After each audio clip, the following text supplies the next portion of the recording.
Hi guys, అందరికీ నమస్తే. Welcome to Vara talks. Today my topic was double iSmart Shankar. దాని గురించి అయితే మనకి అప్డేట్ అయితే వచ్చిందండి. ట్రైలర్ గురించి.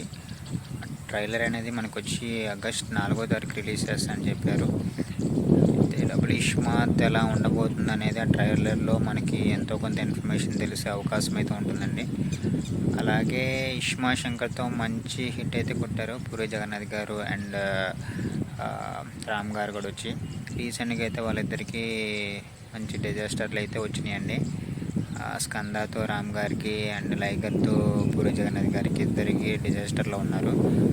వాటి డబుల్ ఇష్మా శంకర్తో ఏమైనా ఎంతో కొంత డబుల్ ఇంపాక్ట్ వచ్చి మంచి హిట్ కొడతారేమో అనుకుంటున్నానండి. మీరేమనుకుంటున్నారో అయితే కామెంట్ సెక్షన్లో మెన్షన్ చేయండి. అలాగైతే ఈ వీడియో అయితే ఎవరైతే చూస్తున్నారో దయచేసి వీడియోని సబ్స్క్రైబ్ చేసి నేను ఒక టిప్ చెప్తానండి. అది మీకు నచ్చినట్లయితే తీసుకోండి, డెఫినెట్లీ అయితే యూస్ చేయండి. ఆ టిప్ ఏంటంటే మనకు వచ్చి లైఫ్లో మనం ఏదైనా పని చేస్తూ ఉంటాం. బట్ అది ఒక 3 విషయాలు అనేది గుర్తుపెట్టుకోండి. మనం ఎందుకు చేస్తున్నాం, అసలు అదంటే ఏంటి, అదంటే ఎలా చేయాలి. ఈ 3 ఇన్ఫర్మేషన్స్ అనేవి మనం డెఫినెట్లీ గుర్తుపెట్టుకుంటే ఆ పని గురించి మనం బాగా చేయగలం, దాంట్లో గ్రోత్ అవ్వగలం. Thank you for watching this video. దయచేసి సబ్స్క్రైబ్ చేయండి.